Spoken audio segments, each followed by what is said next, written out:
This is a shallow well we're drilling. It's actually going perfect. We started drilling about an hour ago. We're already down 20 meters, 60 feet. This drill, we'll drill 3 times basically. We'll go down with a 4-inch bit, come back up, change it to a 6-inch bit, go back down again, come back up, and then we ream it out to 7 inches. So we'll be done here in 3 hours for sure. And we hit water at 18 feet, and we just hit more and more water. So this is a perfect well. And the nice thing about this area is that there's only 350 people using this well. It's very remote, but we've only had maybe 10 wells with less than 400 people using them.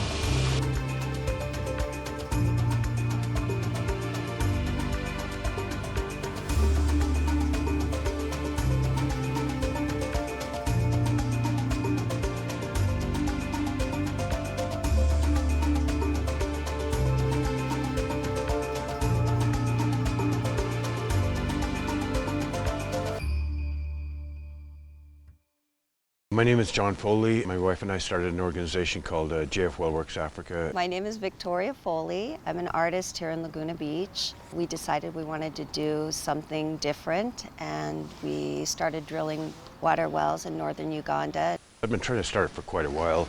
Edwin, who runs things for me here, I met him online, came out here in 2015. Somebody who'd work for me, and so we started an organization from scratch. He has a fantastic team. We really like who is running it when we aren't there. There's good communication. They work very hard, and we're very proud of the work that they have done and they're continuing to do. And it's come a long way. It's been a very, very productive few years. Got a lot done. This is 4 years we've been doing it, and we've had pretty good success. I have a background in construction. I'm a general contractor, so the work is pretty easy for me for the most part. I just know how to organize it and do it. He travels quite a bit. I'm at home. We're just persevering through everything and the conditions. COVID kind of set us back a bit, but we've still been able to drill.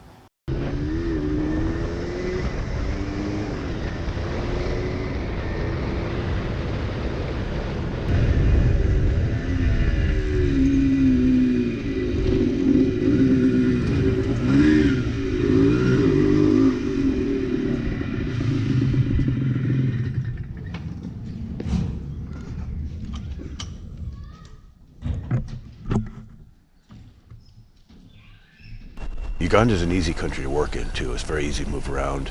The supply chain was great here in 2018, 2019. When COVID hit, things changed a little. It's a little more difficult now. The need for water is just kind of mind-boggling. You wouldn't notice it until you come out here and you see how people, especially the more rural it is, the harder it is.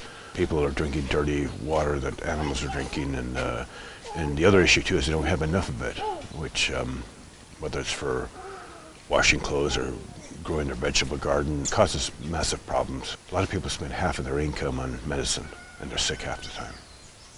From children to old people, it's kind of sickening to watch.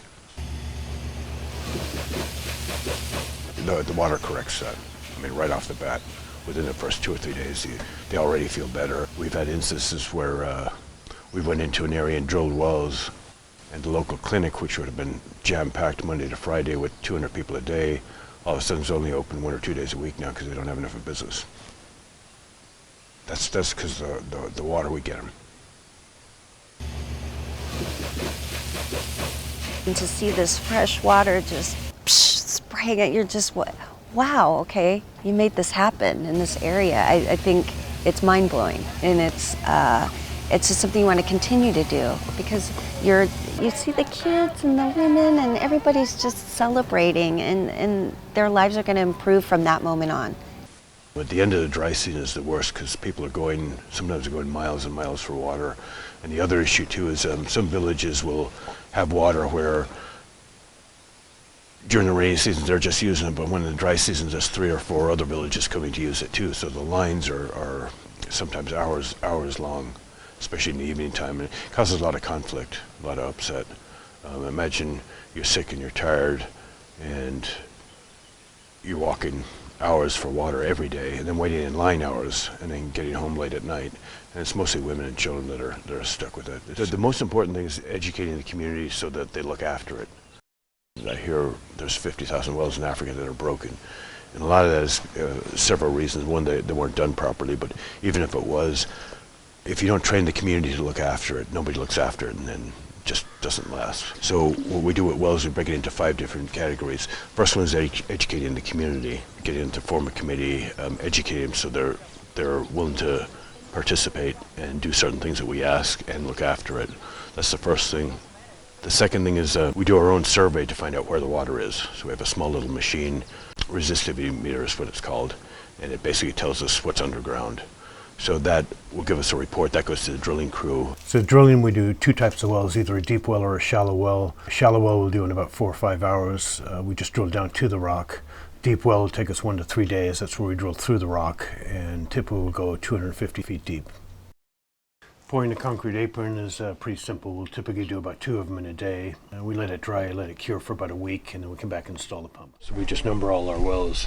Little concrete set, just put it in with a concrete set, tap it down. And installing a pump is pretty simple.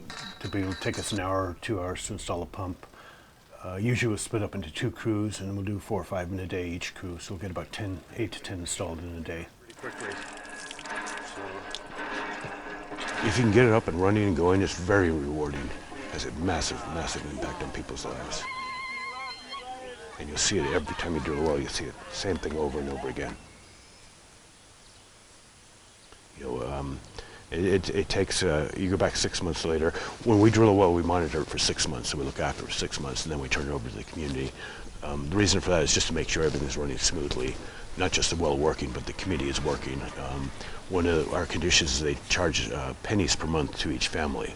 So there's a little savings account gets put aside for future maintenance. We also train the committee on other things like management, how to look after the well, hygiene, sanitation coverage, kids going to school, and one of the things is it's really important to us is maintenance. In construction, it's either you do it right or don't do it at all, and that's what I'm trying to get across here. So each one of our wells is still working. We've done about 287 wells now, and all of them are working. So we've gotten water between that and 104 wells that we've repaired. We've gotten water to about 260,000 people now. I'm just really proud of the work that we've done and